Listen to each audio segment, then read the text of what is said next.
Guest of honour కార్యక్రమానికి స్వాగతం. ఈరోజు మన గెస్ట్ ఆఫ్ ఆనర్ కార్యక్రమంలో సేవా తత్పరుడు, కరోనా టైంలో కుటుంబాలు సైతం లెక్క చేయకపోయిన తనదంటూ పాత్ర పోషించి ప్రతి ఒక్కరికి భోజన సదుపాయం అందించినటువంటి సేవా తత్పరుడు శ్రీ తలాటం హరీష్. మరి హరీష్ గారితో మాట్లాడి మరికొన్ని విషయాలు తెలుసుకుందాం.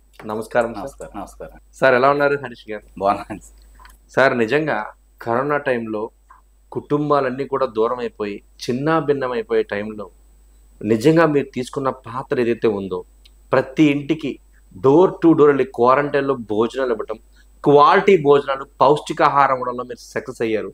అసలు ఆ టైంలో ఏం జరిగింది, మీ భావన ఏంటి, మీ పడ బాధ ఏంటంటే ఏం చెప్తారు? ఇది సెకండ్ వేవ్ లో 21లో వచ్చినప్పుడు మా ఫ్రెండ్ ప్రేమ్ అని బాగా క్లోజ్ ఫ్రెండ్ ఆయన కాలం చేశారు. అలాగే మా రెండో మావయ్య గారు సత్యమావయ్య గారు కూడా కాలం చేశారు హైదరాబాద్లో. ఆ వేళ ఏప్రిల్ 27 అంటే రోజులో బయటికి రానకు కూడా ఎవరు ఉండలేదు. అసలు క్వారంటైన్లో మీ కాకినాడ పరిస్థితి ఎలా ఉందో తెలుసు కదా మీకు. ఎవ్వరికి మన ఇంట్లో ఉన్న వాళ్ళకి వండుకోవాలని పరిస్థితి ఉంది. అందరూ చాలా ఆ గాలికి ఇబ్బందులు చాలా మంది పడేవారు. మాకు ఇంతమంది ఆకలిగా చాలా మంది చూస్తుంటే ఎవరి ఇంట్లోనూ వండుకోలేని పరిస్థితి ఉంది. నేను ఆ రోజు ఎలాగని ఈ రోజు ఎంత ఉంది, ఏం చేస్తాం, మనం ఏదో వీళ్ళందరికీ హెల్ప్ చేయాలి అంటే బయటకు వచ్చేవాళ్ళు లేరు. నా ఫ్రెండ్ పట్టాభిరామయ్య అని ఫోన్ చేశాను. పట్టాభి అతను కూడా ఫస్ట్ వేలో అతను కరోనా వచ్చింది. పట్టాభి ఇలాగా నాకు కరోనాలో అందరికి ఇంటికి వెళ్ళి భోజనం పెట్టాలని ఉందరా, మరి మనం అందరూ చాలా మంది వండుకోలేని పరిస్థితి ఉందరా, నాకు కొన్ని మంది ఫోన్ చేస్తున్నారా అంటే అతను కూడా నేను వస్తానని అతను ముందు నాకు చెప్పాడు. తర్వాత గోవింద్ అని ఒక అబ్బాయి, తర్వాత మురళీ గారు, తర్వాత ప్రసాద్, ఇలాగా రాజేష్, వీళ్ళందరూ నేను చేస్తాను ముందుకు వచ్చారు. అలా ఆ రోజున ఏప్రిల్ 27-21 ఇయర్ మన 2021లో ఎవరు బయటికి రాని రోజుల్లో మేము వెంటనే స్టార్ట్ చేసి మేము హరీష్ సేవాక అని పెట్టి 4 ఫోన్ నెంబర్స్ ఇచ్చి ఎవరికైనా సరే క్వారంటైన్లో ఉన్న వాళ్ళకి ఇంటి దగ్గరికి మేము వచ్చి భోజనం మీకు ఇస్తామని నేను వాట్సాప్లో పెట్టడంతో ఫస్ట్ రోజు మాకు ఒక 27 మెంబర్స్ వచ్చారు. వారికి మేము ఏం చేసాం, సుబ్బయ్య హోటల్లో ఫుడ్ ఒక ప్యాకెట్ 130 రూపీస్కి మాట్లాడి ఫస్ట్ 27 మెంబర్స్కి ఇచ్చాం. నెక్స్ట్ గ్రాడ్యువల్గా 51 అయ్యారు.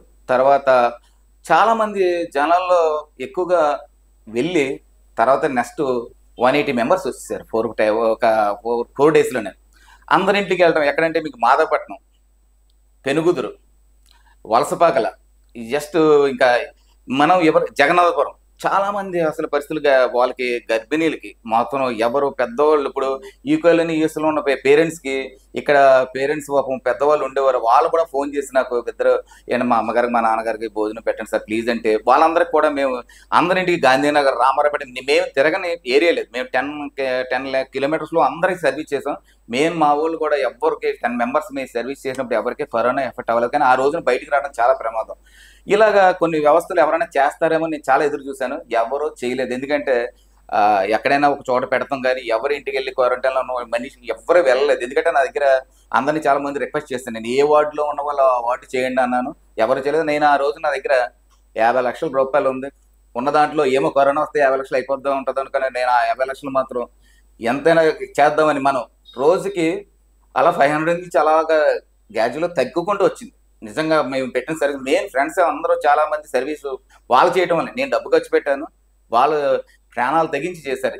నిజంగా మేము చేసినట్లుగా హరీష్ టీం చేసినట్టుగా ఆంధ్రాలో ఎవరు చేయలేదని నా ఉద్దేశం. ఎందుకంటే కాకినాడలోనే కాదు ఆంధ్రాలో కూడా. ఎందుకంటే ఆ రోజు నేను ఇంటర్వ్యూకి నన్ను చాలా మంది అడిగారు, ఏ పేపర్ అయినా సరే పేపర్ కూడా ఇంటర్వ్యూ అవ్వలేదు. ఎందుకంటే ఈ ఇంటర్వ్యూలు కూడా ఇచ్చే స్థితిలో లేరు. అవేళ ఎవరు ఎక్కడికి పోతున్నారో ఎవరు ఎలా పోతున్నారో తెలియదు. నాకు 500 మందిలో ఒక రోజుకి 2-2 తగ్గిపోయేవారు. మాకు వీళ్ళందరికీ 13 రోజులు ఇచ్చేవాడి మేము భోజనాలు. అంటే 13 రోజులు వాళ్ళు రికవర్ అయిపోతారు. ఆ 13 రోజుల తర్వాత మళ్ళీ కొత్తగా వాళ్ళకి అలా కంటిన్యూ చేసుకోవచ్చు. మళ్ళీ మాకు జూలై 27కి మొత్తం 2 మెంబర్స్ వచ్చారు. ఆ రోజు నిజంగా మా జీవితంలో ఏదైనా మంచి సర్వీస్ అనేది ఉంటే కరోనాకి మా ఫ్రెండ్స్ అందరికీ నేను చేతులు ఎప్పుడు చెప్తుంటాను. కరోనాలో మేము సర్వీస్ మాత్రం నిజంగా ఇప్పుడు మన పెళ్ళిళ్ళలోని వాటిలోని చేసాము, ఇంతమంది భోజనం పెట్టామన్న కాకుండా ఏ రోజైనా సరే కష్టాల్లో ఉన్నప్పుడు భోజనం పెట్టినప్పుడైతే నాకు వాల్యూ. అందుకని నాకు ఇలాంటి ఫంక్షన్లు వాటికి పెద్ద ఇంట్రెస్ట్ చూపెట్టను. నిజంగా ఆ రోజున ఎంతమంది చేశారు అన్నది అందరికీ తెలుసు. ఎందుకంటే ఆ రోజు ఎవరు ఏమీ చేయలేదంటే బయటకు వచ్చి చేయలేకపోయారు. పాపం పరిస్థితులు అందరూ భయపడిపోయారండి. అందరూ భయపడేవారు. ఎందుకంటే బయటకు వచ్చే మనిషి ఎవరైనా ఒక కొన్ని సత్యం సేవలు వచ్చారు ఇంకోటి చేశారు ఇంకోటి ఇద్దరికి ఎఫెక్ట్ అయితే వాళ్ళు మళ్ళీ మానేసేవారు. నా దగ్గరికి చాలా మంది ఫోన్ చేసి వాళ్ళకి రెగ్యులర్ గా 13 రోజులు చేసిన వాళ్ళు కూడా నా దగ్గర 20 రోజులు చేసిన వాళ్ళు ఉన్నారు. తర్వాత 30 రోజులు ఇచ్చిన వాళ్ళు ఉన్నాం. వరుసపాకలు అన్ని అడ్రస్ టు అడ్రస్ అన్ని మాకు వాట్సాప్ లో పెట్టేవారు. మేము రెగ్యులర్ గా మా టీం అందరూ ఒక్కొక్క ఏరియా పంచుకున్నాం. నిజంగా అంత సర్వీస్ చేసినందుకు నాకు ఎప్పుడు నా ఫ్రెండ్స్ కి ఎప్పుడు నేను కుదురుతూ ఉంటాను నేను.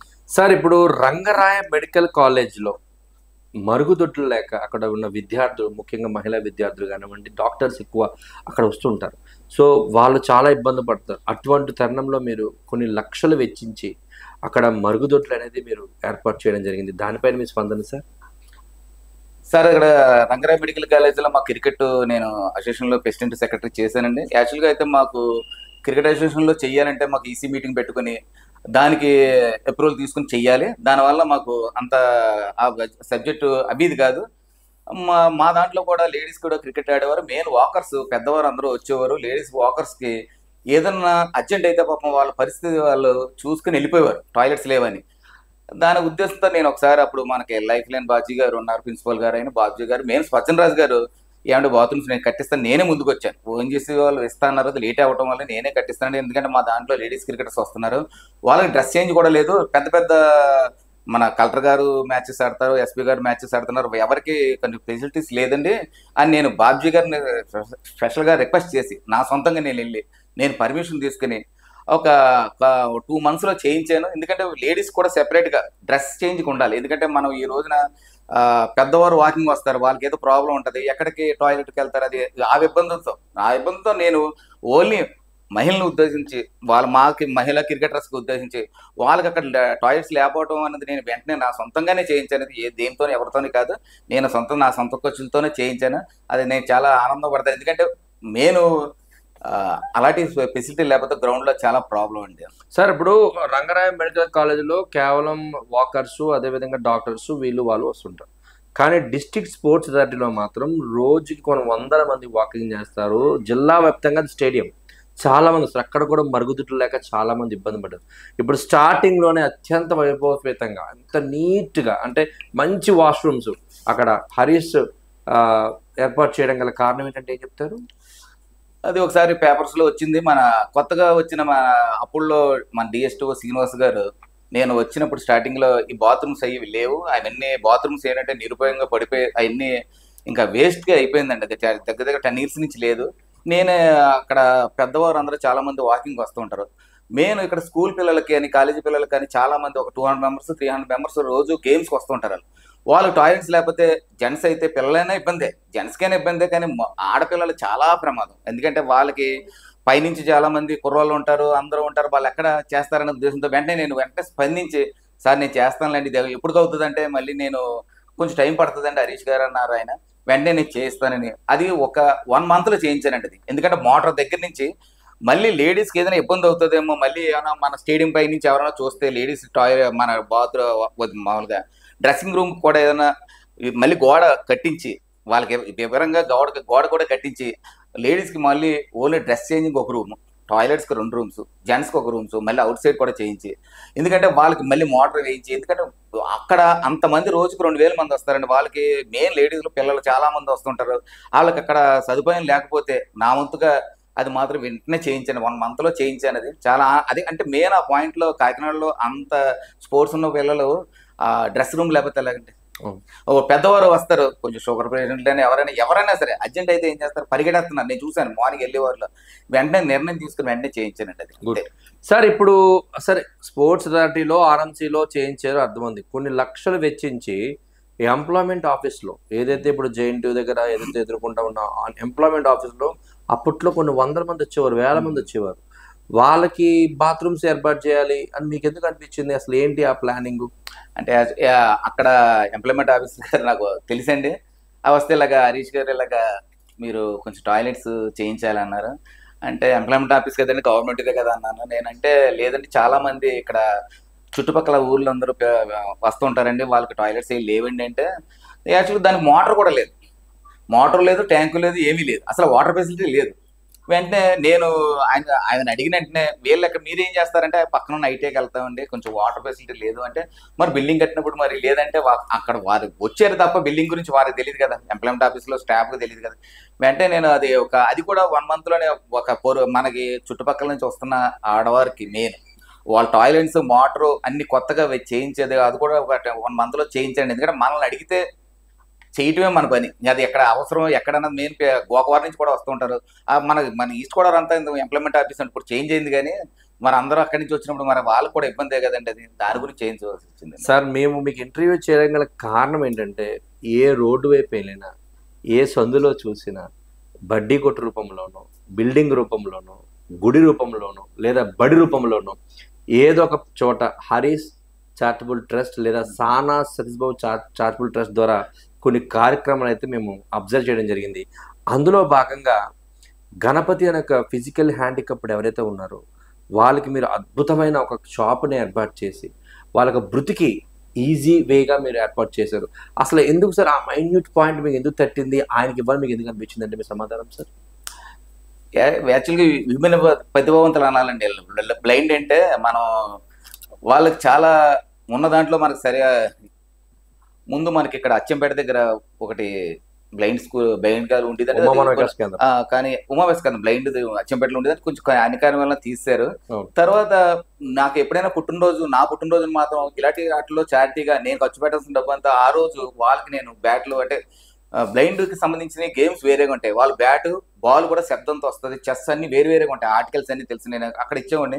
తర్వాత ఇక్కడ సాంబుద్ధ నగర్ 4th వీధిలో బ్లైండ్ మనకి హాస్టల్ ఉందండి, వాళ్ళకి బయటికి వెళ్తున్నారనే ఉద్దేశంతో నేను కలర్ జెరాక్స్ బయటికి వెళ్ళినాక కలర్ జెరాక్స్ వెంటనే మా శరణ్య పుట్టినరోజుకి వెంటనే ఏదో అకేషన్గా చేయాలని వాళ్ళు కలర్ జెరాక్స్ మెషిన్ చేయించి, తర్వాత వాళ్ళకి ఫ్యాన్స్ వేయించి, వాటర్ ఫిల్టర్స్ కానీ వాళ్ళకి ఏ సదుపాయం. ఇప్పుడు గణపతి వచ్చాడు నా దగ్గరికి, బ్లైండ్ అతనికి, అబ్బాయి నేను షాప్ పెట్టుకుంటానండి. నువ్వు షాప్ ఎలా పెడతావమ్మా, నువ్వు ఈ రోజులో కళ్ళున్న వాళ్ళు సరిగ్గా చేయలేకపోతున్నారు, నువ్వు ఎలా పెడతావు, నేను చేస్తానంటే అతను అన్న ఒక మాట గురించి నేను ఓ ఫ్యాన్సీ షాప్ పెట్టించాను. నిజంగానే అతనే ర్యాపిడ్ మీద వెళ్ళి అతను తెచ్చుకుంటున్నాడు, అతను నమ్మకంతో చేయించాను. ఎందుకంటే అతను నేను చేస్తాననే మాట గురించి నేను గణపతి షాప్ పెట్టించాను. ఇక్కడ మన సాంబుద్ధ నగర్ అక్కడ స్కూల్ దగ్గర అతను వ్యాపారం చేసుకుంటున్నాడు. మళ్ళీ వీళ్ళకి చిన్న ఇబ్బంది ఏంటంటే వీళ్ళ స్టిక్స్ కూడా బ్లైండ్ స్టిక్స్ కూడా మన కాకినాడలో అమౌంట్ పెడితే దొరకదు. యాక్చువల్గా అది మన ప్రసాద్ ల్యాబ్స్ నిర్మించిన మన సతీష్ బాబు ఫౌండేషన్ ద్వారా మన లెటర్ పెట్టుకుని అక్కడి నుంచి తెప్పించి వీళ్ళకి ఇస్తాం. యాక్చువల్గా అయితే వీళ్ళకి 2-3 సంవత్సరాలకు కానీ స్టిక్స్ రావటం లేదు, వీళ్ళు ఇచ్చే స్టిక్స్ కూడా నాణ్యతగా ఉండలేదు. మనకి ఈ ప్రసాద్ ల్యాబ్స్ వచ్చిన స్టిక్సే బాగుంటాయి. వీళ్ళకి రెగ్యులర్గా మనం స్టిక్స్ కూడా మనం చేస్తూ ఉంటాం, ఎందుకంటే వాళ్ళకి మనం ఆదుకోవాలనే ఉద్దేశమే. ఇప్పుడు వాళ్ళ బిల్డింగ్ కూడా బాగోలేదంటే మళ్ళీ మన కలెక్టర్ గారి ద్వారా మనకి స్పందించి మన బిల్డింగ్ కూడా శాంక్షన్ అయిందండి. వాళ్ళు మొన్న వచ్చి చెప్పారు అతను గణపతి గారు. సార్ 35వ వార్డులో మట్టా రాంబాబు గారికి మీరు ఒక అద్భుతమైన సహకారం చెందింది, ఆయన ఇప్పటికీ చెప్పుకుంటున్నారు.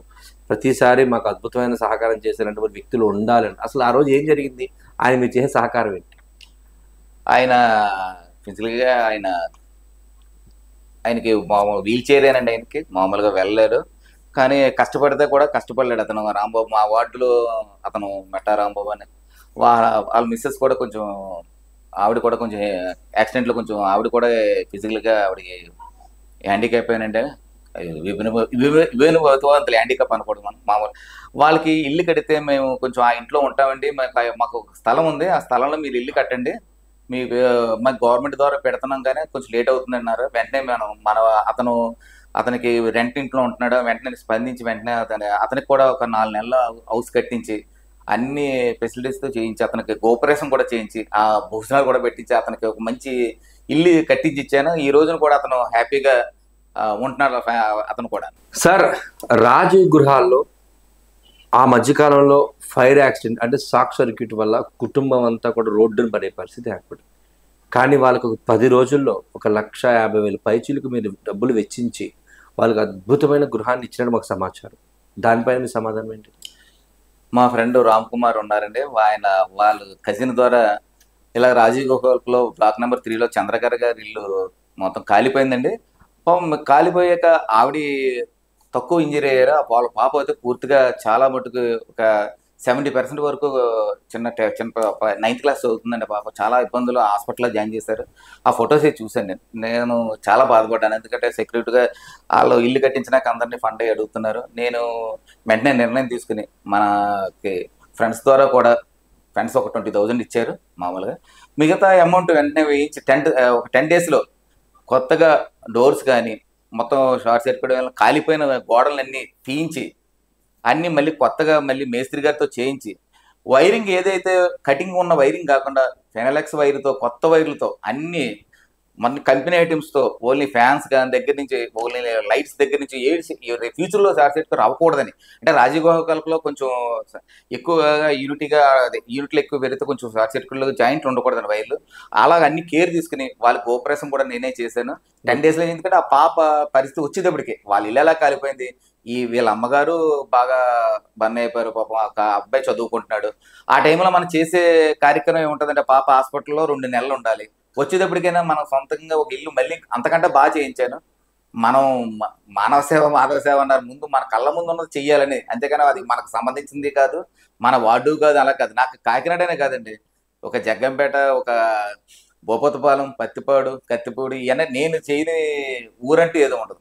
ఒక తెప్పన్న, ఒక ఉప్పాడన్న. ఎందుకంటే మనకి మెయిన్ స్పోర్ట్స్ కూడా మనకి స్పోర్ట్స్లో ఎవరైనా సరే నేను చిన్నప్పటి నుంచి కొంచెం చాలా కష్టపడి వచ్చాను. కొంచెం మనకి స్పోర్ట్స్లో ఎంకరేజ్ చేయకపోవడం వల్ల ఈరోజు నేను ఎంకరేజ్ చేయకుండా ఉన్న హెల్పింగ్ ఎవరైనా ఉన్నా నేను లేనిది ఉండదు. ఏ స్కూల్ అయినా దగ్గర 20 స్కూల్స్ కూడా నేను ఎవ్రీ ఇయర్ నేను వాళ్ళకి మన స్పోర్ట్స్ ఐటమ్స్ ఇస్తూనే ఉంటాను. నేను ఇప్పుడు మన పిహెచ్జి స్కూల్లో టీడీడబ్ల్యూ ఇచ్చామండి అక్కడ పిహెచ్జి బాయ్స్ స్కూల్ మెయిన్ రోడ్లో. అంటే వీళ్ళకి ఏదైనా సరే మన ద్వారా, అంటే ఇప్పుడు స్కూల్లో కొన్ని వాళ్ళకి 10,000 కూడా వచ్చి ఇంతకుముందు ఫండ్, కానీ ఇప్పుడు ఏమి ఫండ్ అయ్యి రావట్లేదు. స్కూల్స్లో ఇబ్బంది, ఎందుకంటే స్కూల్స్లో ఇంతకుముందు గేమ్స్కి బాగానే ఉండేది. ఇప్పుడు స్కూల్స్లో చాలా మట్టుకి పీఈడీసే, కొత్త పీఈడీస్ అందరూ వాళ్ళు వేసుకుని చేస్తున్నారు తప్ప ఇవ్వట్లేదు. నా తరపున మాత్రం ఏ స్కూల్లోనే ఏ ఇబ్బంది ఉన్నా సరే, మన శ్రీనగర్ స్కూల్ అయినా ఏ స్కూల్ అయినా, మన పత్తిపాడు దగ్గర నుంచి ఎక్కడైనా చుట్టుపక్కలలో మనం పిల్లలకి మాత్రం ఎప్పుడు ఖోఖో పోల్స్ దగ్గర నుంచి, మన వెరవ ఒకటి ఉంది, మన కత్తిపూడి ఉంది, ఎవరికైనా ఖోఖో పోల్స్ దగ్గర నుంచి, వాలీబాల్ పోల్స్ నుంచి ఎవ్రీథింగ్ అన్నీ నేను చేస్తానంటే అలా చెప్పుకుంటూ పోతే చాలా ఉంటాయి. కానీ మన చైన్ స్కూల్ అంటే ఏదో ఉండదు. ఓకే సార్, ఇప్పుడు ఈ లెప్పర్స్ వ్యాధితో బాధపడుతున్న వాళ్ళకి ప్రభుత్వం తన వంతు బాధ్యతగా చెప్పులు, బూట్లు ఇవ్వడం సర్వసాధారణం. కానీ మేము కొంతమంది ఆ వ్యాధిగ్రస్తులతో మాట్లాడినప్పుడు, ముఖ్యంగా సానా సతీష్బాబు ఫౌండేషన్ చైర్మన్ అయినటువంటి మీరు తలాటం హరీష్ పేరు బాగా వినిపించింది. ఏంటి అంటే వాళ్ళకి ఏ సైజ్ అయితే సూటబుల్లో, ఏ సైజ్ అయితే వాళ్ళకి పర్ఫెక్ట్గా ఉంటుందో అది కొలమానం తీసుకొని మరీ మీరు వాళ్ళకి జోళ్ళు కానివ్వండి, బూట్లు కానివ్వండి మీరు వాళ్ళకి ఇవ్వటం జరిగింది. అసలు అంత మైన్యూట్ పాయింట్ని మీరు ఎందుకు తీసుకున్నారనేది మీ సమాధానం? నాకు లెపర్సీ దాంట్లో రంగనాథ్ గారు అని రాజమండ్రి చాలా మంచి పర్సన్ అండి. ఆయన లెపర్సీ వ్యాధులకి అందరికీ ఆయనే కట్లు కట్టి ఆయనే అన్ని వైద్యం చేస్తారు రాజమండ్రి. ఆయన నాకు బాగా పరిచయం అండి.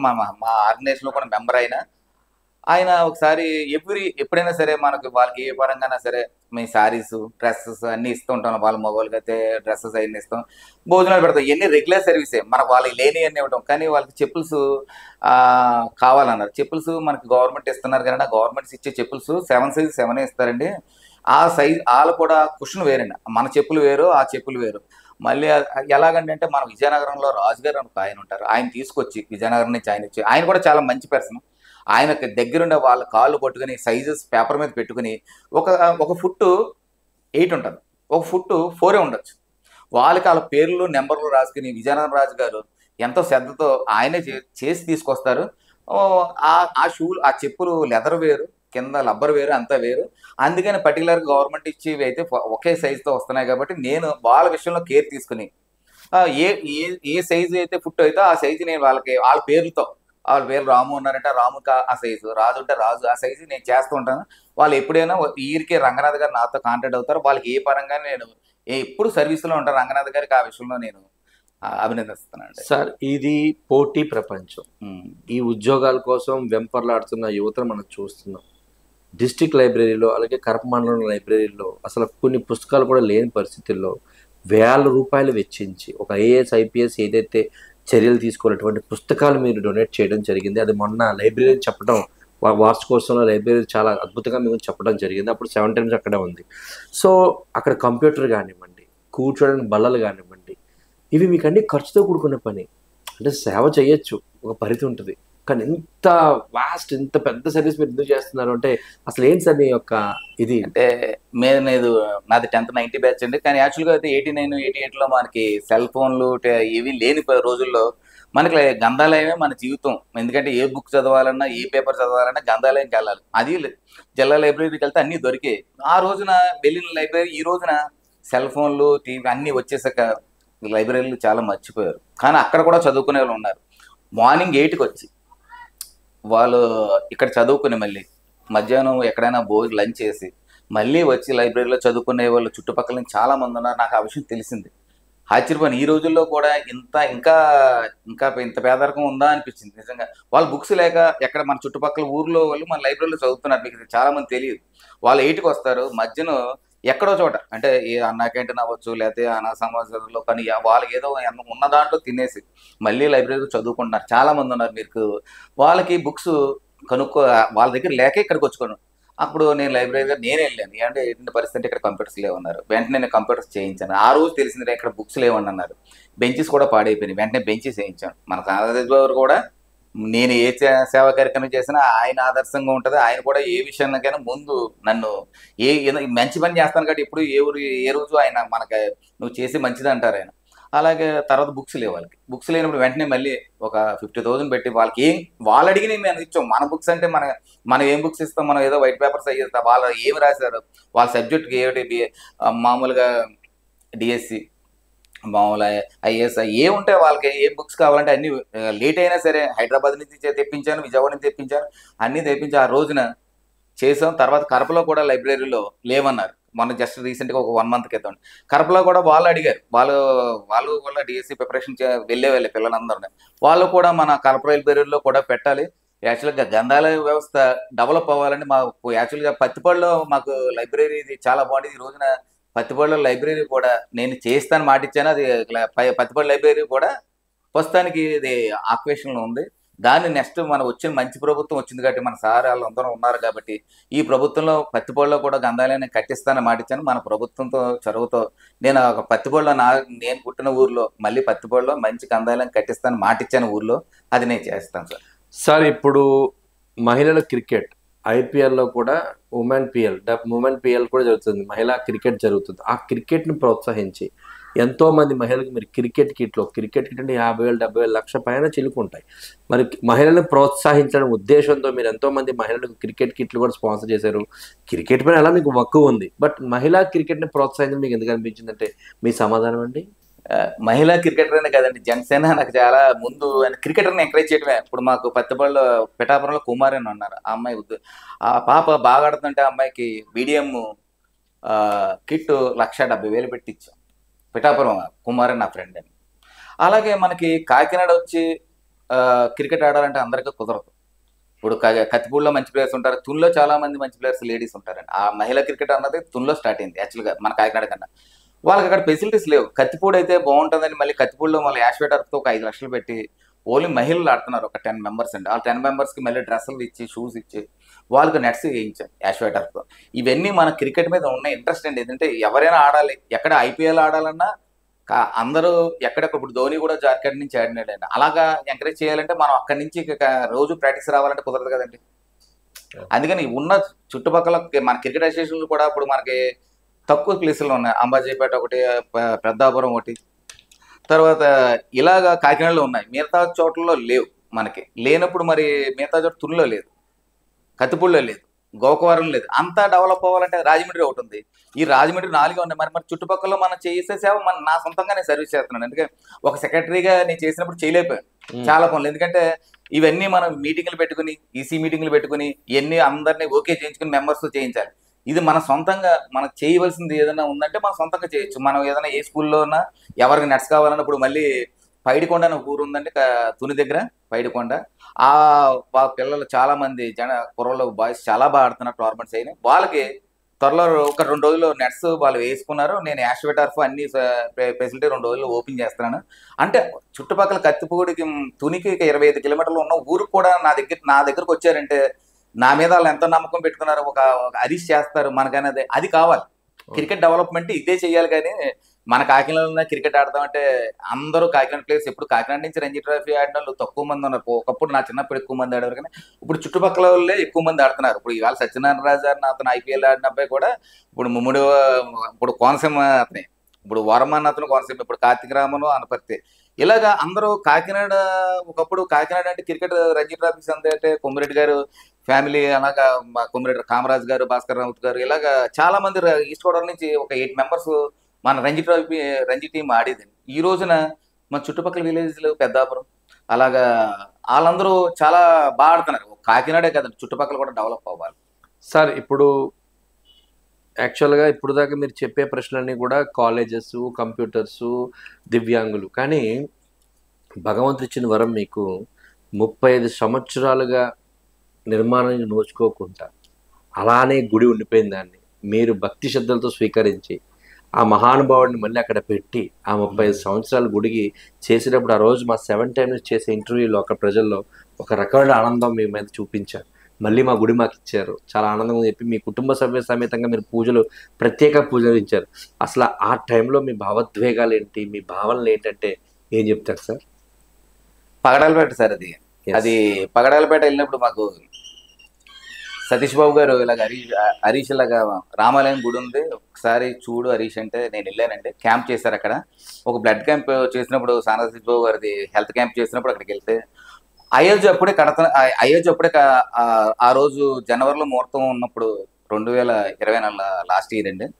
వాళ్ళందరూ ఊరు మాకు 38 ఇయర్స్ క్రితం గుడి కట్టామండి, 38 సంవత్సరాల క్రితం కట్టామండి. అది ఏదో కానీ విగ్రహాలు వచ్చినా విగ్రహాలు ఉండట్లేదు, గుడి పడిపోతుంది, పక్కనేమో శిథిలావస్థలో పడిపోయిందండి, ఎక్కడ నుంచోనా కూడా ఉండదు, గాజు బింకలు అన్నీ ఉన్నాయి. చూస్తే భయం వేసింది, ఇది ఇలా ఉంది ఏంటంటే, ఎలాగంటే ఎందుకు ఇలా జరుగుతుందంటే 38 ఏళ్ళు అయిందంటే నాకు ఆశ్చర్యం అనిపించింది. సతీష్ బాబు గారు అన్నారు కంపల్సరీ హరీష్ చెయ్యాలి, ఇది మనకి ఎప్పటి నుంచి ఇప్పుడు మనం ఈ గుడిని కాపాడితే అక్కడ అందరూ మన దేవుడి మీద నమ్మకం ఉంటుందంటే వెంటనే అది వాళ్ళ శంకుస్థాపన చేసాక ఒక నెల రోజుల్లో చేసామండి. అది నిజంగా దేవుడే చేయించాడు. ఎందుకంటే ఆ గుళ్ళో ఏమీ లేవు విగ్రహాలు, కానీ ఆ గుళ్ళో ఏమీ పాత పడిపోయి శిథిలాస్తున్న దాన్ని ఈ రోజున మార్చి చేసామంటే సతీష్ బాబు గారు మరి చెప్పారు. నేను అక్కడే దగ్గరుండి ఒక నెల రోజులు ఆ ఊర్లో ప్రజలు కూడా, పగడాలపేట ప్రజలు కూడా, మొత్తం ఆ గుడిలో వాళ్ళు కూడా అందరూ పని చేసి అందరూ చేసి ఈ రోజున రాముడు వారి గుడి ఉందంటే పగడాలపేటలో చాలా అదృష్టంగా భావిస్తారు. ఎందుకంటే ఈ రోజున గుడి ఉంటేనే, దేవుడు ఉంటేనే అన్ని మారిపోతున్న రోజుల్లో ఇప్పుడు ఆ గుడే లేకపోతే పరిస్థితి ఎలా ఉంటుందనే ఉద్దేశంతోనే నేను చేసే కార్యక్రమం. ఇప్పుడు మన సిఎస్ఓడిది, మన శివుడి బొమ్మ నాకు ఉందండి, మన బాల తిప్పేశ్వర కోనేరులో. అది నేను రెగ్యులర్ గా నేను పేరగలిసి వెళ్తున్నప్పుడు అది షేడ్ అయిపోయి పగిలిపోయి వేటలేస్తున్నప్పుడు నేనే ఈవో గారి దగ్గరికి వెళ్ళి నేనే వేయిస్తాను, నేను ఇంట్రెస్ట్ వెళ్ళి వేయించానండి లాస్ట్ ఇయర్. ఎందుకంటే అది మనం బాధ్యత, మనం రోజు వెళ్తుంటాం దండం పెట్టుకుంటాం, కానీ ఒక 25 ఇయర్స్ నుంచి దానికి పెయింటింగ్ లేదు, లేదు. ఎందుకంటే అది చెరువులో వెళ్ళి పెయింట్ చేయాలంటే చాలా అవస్థపడాలి. నేను 2 బోట్లు తెప్పించి ఒక 4 మనుషులతో 20 రోజులు పెట్టి చేయించాను. మళ్ళీ ఇప్పుడు కొత్తగా కూడా మళ్ళీ కలర్ మార్చి మళ్ళీ ఒక తొందరలో చేస్తున్నా అండి. మళ్ళీ అదే సేమ్ ఇంకో కలర్, అదే మళ్ళీ కొంచెం ఫేడ్ అయితే మళ్ళీ చేస్తున్నాను.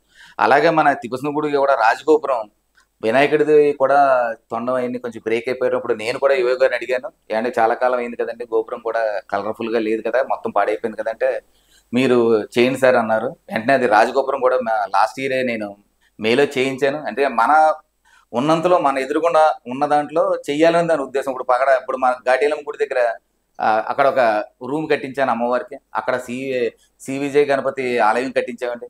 మొన్న నామంలోని రాములవారి గుడి ఒక 10 days క్రితం వాళ్ళు అడిగితే ఒక గ్రానైట్, మార్బుల్ అన్ని చేయించి మండపంకి అన్ని చేయించాం. ఇలాగా మన కొవ్వూరులో కానీ, ముసలమ్మ గుడి కానీ, భువనేశ్వర దేవి గుడి కానీ, అలాగా చెట్టుబెల్లిపేటలో కొవ్వూరులోని వినాయకుడి ఆలయం కానీ, అంటే నేను చెయ్యిందేమో ఉండదు మీకు. ఇప్పుడు అంటే వాళ్ళు అడిగితే అంటే చిన్న అంటే గుడిలు ఉంటే నేను గుడికి వెళ్ళకపోవచ్చు, కానీ గుడిలో ఉన్న గుడి మాత్రం ఉండాలి. ఎక్కడైనా సరే గుడి ఉంటే, దేవుడు ఉంటే భక్తి పెరుగుతుందనే ఉద్దేశం అంతే. Okay sir, okay.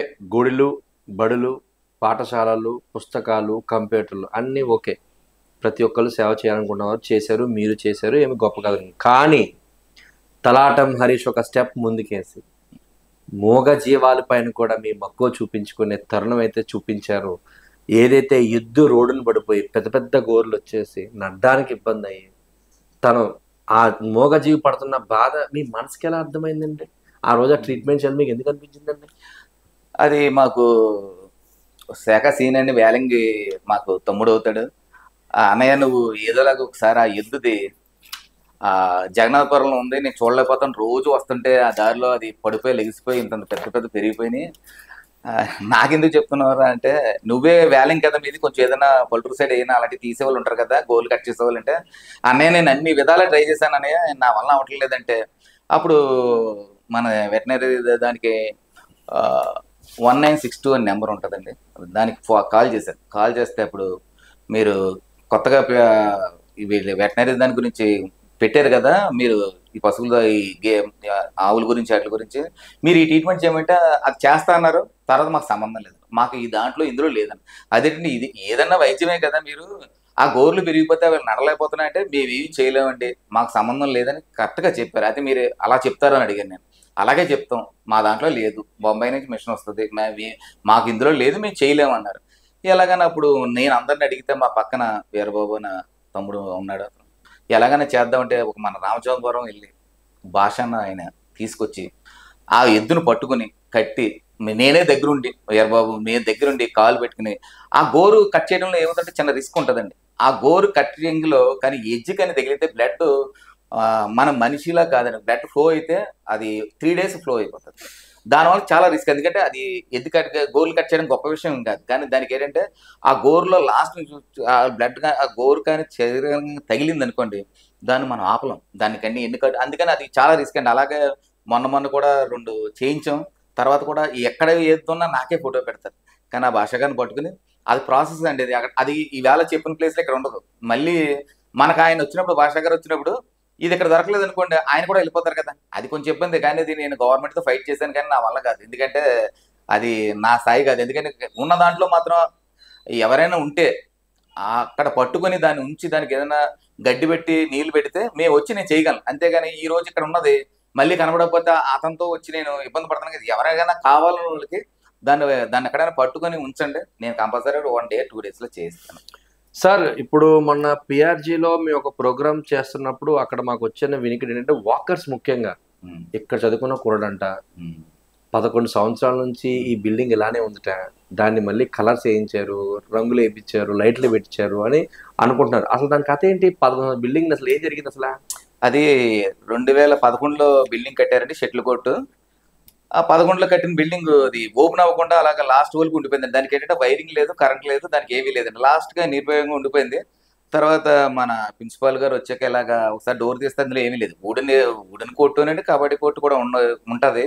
ఏం చేయాలంటే మరి చదువుకున్నందుకు నేను చేయిస్తానని నేను ముందుకు వచ్చి వెంటనే అది మొత్తం అది పెద్ద స్టేడియం అండి, ఇది మొత్తం వైరింగ్ లైటింగ్ ఎల్ఈడి లైటింగ్తో మొత్తం 3,50,000తో వెంటనే వేయిస్తాను. అది ఆంధ్రాలో కూడా మొదటి కబడ్డీ కోర్టు అండి మనకి. యాక్చువల్గా అయితే ఆంధ్రాలో మనకి పిఆర్ కాలేజీలో కబడ్డీ కోర్టు ఫెడరేట్స్తో మొదటి కోర్టు వచ్చింది మనకి. తర్వాత షెటిల్ కూడా అవుతుంది, దాని మూలంగా కూడా మన పిఆర్ కాలేజీకి ఆదాయం వస్తుంది. ఇప్పుడు మాకు పిఆర్ కాలేజీలో కూడా 3,300 స్ట్రెంత్ అండి. యాక్చువల్గా అయితే మొన్న ఒక తేజశ్రీ ఒక అమ్మాయి బ్రెయిన్లో వాటర్ పోతే ఆ అమ్మాయిని హాస్పిటల్లో జాయిన్ చేసినప్పుడు గవర్నమెంట్ కాలేజీలోని ఆదిత్య అనే అబ్బాయి ఒక పోస్ట్ పెట్టాడు. పోస్ట్ పెడితే నేను స్పందించి ఇలాగ వేయటమ్మా ఆ అబ్బాయి రమ్మంటే వచ్చాడు. వస్తే ఒక 50,000 ఇచ్చాను నేను స్టార్టింగ్. 50,000 ఇస్తే ఆ అబ్బాయికి సేఫ్ హాస్పిటల్లో జాయిన్ చేసిన అమ్మాయికి 2,50,000 ఇస్తే బతుకుతుందండి, అంటే వైద్యం చేయగలం. లేకపోతే అదంటే వాళ్ళది ఇక్కడ కాదండి, ఇక్కడ రంపచోడవరం ముమ్మడివరం మారేడుమిల్లి దగ్గర గ్రామం, పాపం వాళ్ళకి ఏమీ తెలియకపోతే మేమే ఫ్రెండ్స్ ద్వారా అంతా కలిపి నేను 1,50,000 వేసి అమ్మాయిని, తేజ అన్న అమ్మాయిని ఒక 2 months మళ్ళీ కచేరీపేట దగ్గర ఇల్లు తీసుకుని ఆ అమ్మాయి ట్రీట్మెంట్ చేయించి 3 monthsలో రికవరీ అయ్యాక ఆ అమ్మాయికి వైద్యం చేయించాను. మొత్తం అంతా అమ్మాయి రికవరీ అయింది, శుభ్రంగా హ్యాపీగా ఉంది. ఏంటంటే కాలేజీలో కూడా చెప్పాను, మనం ఒక 3,000 members ఉంటే రోజుకి మనిషికి 100 రూపాయలు వేసుకుంటే అయిపోతుందమ్మా. మనం కాలేజీలో స్టూడెంట్ అయినప్పుడు కూడా మన కాలేజీ చెయ్యాలన్నదే నా ఉద్దేశం అని మా కాలేజీ స్టూడెంట్స్ కూడా చెప్తాను ఎప్పుడైనా సరే. ఓకే సార్, ఎనీహౌ మీ విలువైన సమయాన్ని మాకు ఇచ్చారు, మీరు చేసే సేవా కార్యక్రమం చాలా చూసాం.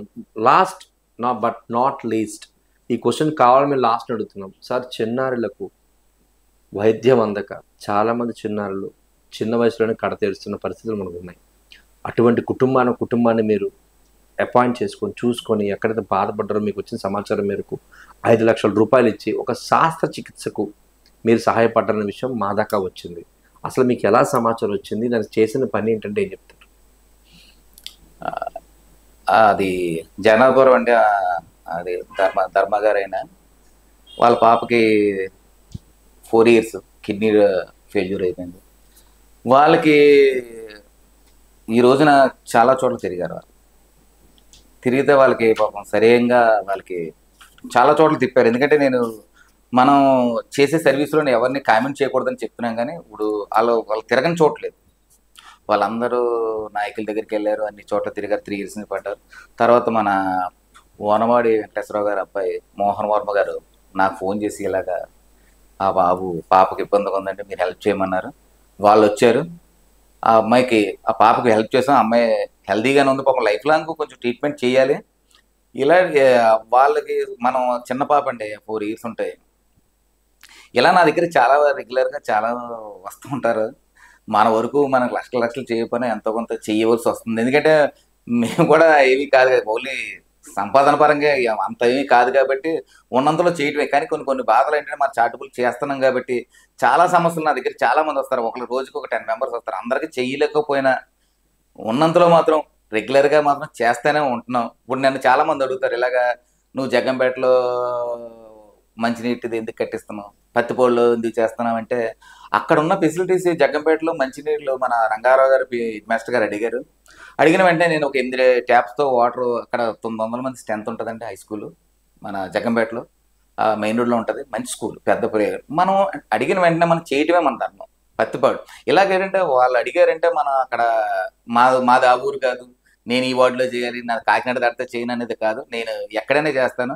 సర్వీస్ అన్నది, మనిషి సహాయం అన్నది ఎక్కడైనా చేయాలి, అంతేగాని ఈ పరిధిలో ఉండిపోకూడదు మనం. అది ఉన్నప్పుడు నన్ను చాలా మంది అడుగుతారు, లాస్ట్ ఫైల్గా చెప్తే నువ్వు కాకినాడలో నువ్వు ఏదైనా పొలిటికల్గా వస్తావా, లేదంటే ఈ వార్డులో చేసుకుంటే నీకు బాగుంటుంది కదా, కాకినాడలో చేసుకుంటే బాగుంటుంది, నువ్వు ఆ ఊర్లో ఎందుకు వెళ్తున్నావు, అసలు ఆ ఊరు ఎందుకు చేయాలి, కత్తిపూడి ఎందుకు చేయాలి, పిఠాపురం ఎందుకు, రాపర్తిలో వాలీబాల్ కోర్టు, కబడ్డీ కోర్టు చేయించాం. ఇలాగంటే ఇంకా అలా వస్తూనే ఉంటాయి. మీకు రాకుండా ఊరన్నా ఏదన్నా దాంట్లో అలా వస్తూనే ఉంటుంది. ఇంకా ఎందుకు చేసామంటే మన స్పోర్ట్స్లో చాలా వెనకబడి ఉన్నాం. మనం వెనకబడింది అంటే రేపు అన్నట్టు పిల్లలు ఎవరైనా ఆడినా మనం ఆనందంగా ఆడినట్లే ఉంటుందనే ఉద్దేశంతోనే చేస్తున్నామండి, అంతే. ఓకే సార్, ఎనీహౌ మీ విలువైన సమయాన్ని మాకు ఇచ్చినందుకు, ఇటువంటి సేవా కార్యక్రమాలు మీరు ఎన్నెన్నో చేయాలి, 7 times ప్రపంచానికి చూపించాలని కోరుకుంటున్నాం. మీలాంటి ఉన్నతమైన వ్యక్తి కాకినాడలో పుట్టినందుకు మేము చాలా గర్విస్తున్నాం, హర్షిస్తున్నాం. Thank you so much Harish garu, thank you so much.